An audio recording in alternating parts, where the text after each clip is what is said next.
E D ഇവിടെ വന്ന് ഏതെങ്കിലും തരത്തിൽ കള്ളപ്പണം വെളുപ്പിച്ചതോ കള്ളപ്പണത്തിന്റെ പ്രോസസ്സോ അല്ലല്ലോ കണ്ടുപിടിച്ചത്.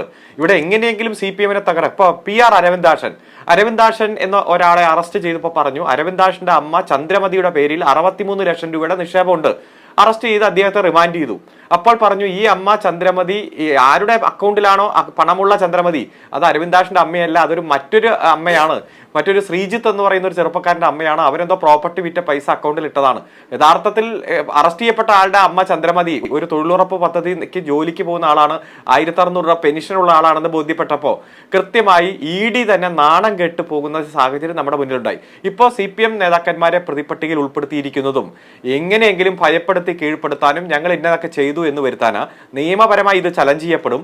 ഒരു ദിവസം പോലും നീതിന്യായ പീഠത്തിന്റെ മുന്നിൽ നിലനിൽക്കില്ലാത്തൊരു കേസായിട്ട് ഇത് മാറും. സത്യസന്ധമായ കാര്യങ്ങൾ പുറത്തു കൊണ്ടുവരാൻ നിയമപരമായിട്ടുള്ള പോരാട്ടം നടത്തും, രാഷ്ട്രീയപരമായിട്ടുള്ള പോരാട്ടം നടത്തും.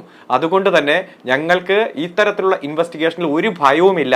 ഈ പ്രോസസ് ഈസ് പണിഷ്മെന്റിന്റെ ഭാഗമായി ഈ തെരഞ്ഞെടുപ്പ് വരുമ്പോൾ ED സടകുടഞ്ഞ് എഴുന്നേക്കുന്ന സ്ഥിരം സാഹചര്യം ഈ തവണ EDയുടെ പ്രധാനപ്പെട്ട ഡയറക്ടർ അടക്കം പ്രതിപട്ടികയിൽ വരുമ്പോൾ അതിൽ നിന്ന് രക്ഷപ്പെടാൻ വേണ്ടി നടത്തുന്ന ശ്രമം, ആ ശ്രമം എല്ലാം നിയമപരമായിട്ടും രാഷ്ട്രീയപരമായിട്ടും CPM നേരിടാൻ തന്നെ ചെയ്യും.